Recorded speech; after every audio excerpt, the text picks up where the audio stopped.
Believed and विश्वास नहीं होता, कोई बात नहीं है। हमको हमारा एक उद्देश्य है कि हमारे शब्दों से, हमारी वाणी से अगर एक ग्राम सभा का एक व्यक्ति अपने सही रास्ते पे चलने लगे या चलने का विचार कर ले, वही मेरा जन्म लेना सिद्ध हो गया, कृतार्थ हो जाऊंगा। मैं अपने आप को सार्थक समझ लूंगा कि मेरा पैदा होना इस धरती पे सार्थक हुआ, निरर्थक नहीं हुआ। इंसान पैदा होता है, बड़ी खुशी होती है, लेकिन जब वो जिंदगी जीते जीते अपनी जिंदगी में ही उलझ के खत्म हो जाता है, वहीं उसका नाम डूब जाता है। आप इंसान हो, एक इंसान जो इस धरती पे जन्म लिया है, वो उसका कर्तव्य कितना है, कभी उसने विचार किया, सोचा, समझा?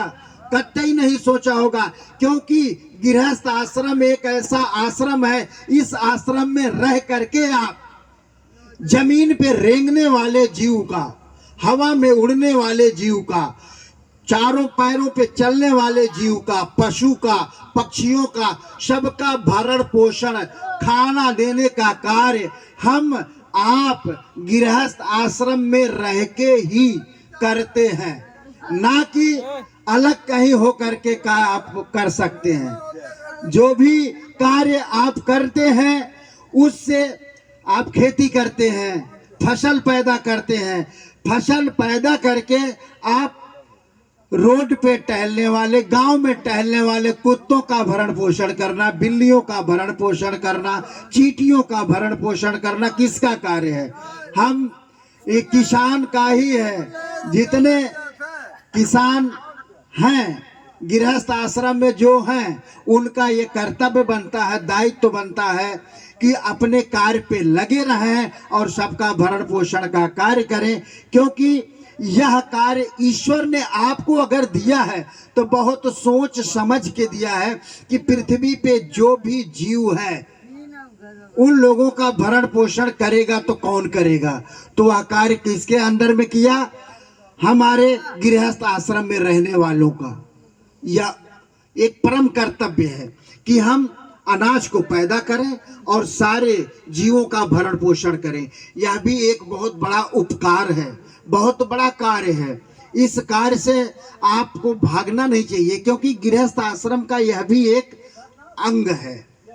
गृहस्थ आश्रम में आज हमारे आप के लिए जगह जगह विद्यालय खुल गए हैं, स्कूल खुल गए हैं। हम शिक्षा ग्रहण करने के लिए 2 किलोमीटर, 1 किलोमीटर या आधा किलोमीटर पे जाते हैं, हमको शिक्षा मिल जाता है। लेकिन हमारा प्रथम शिक्षक होता कौन है?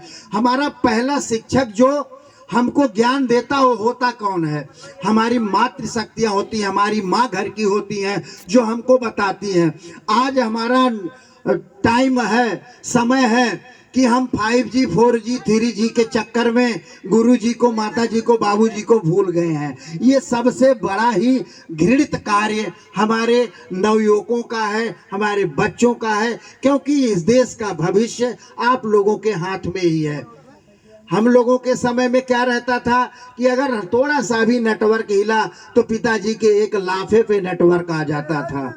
अब नहीं आता, अब उनको मोबाइल का चक्कर पड़ गया है। मोबाइल, जैसे पहले लोग कहते थे कि आपको जादू टोना टोटका छोड़वाना हो तो डॉक्टर बंगाली से मिलिए, वो दिन दूर नहीं है जब लोग कहेंगे कि मोबाइल से छुटकारा पाना हो तो डॉक्टर खड़वड़िया से मिलो।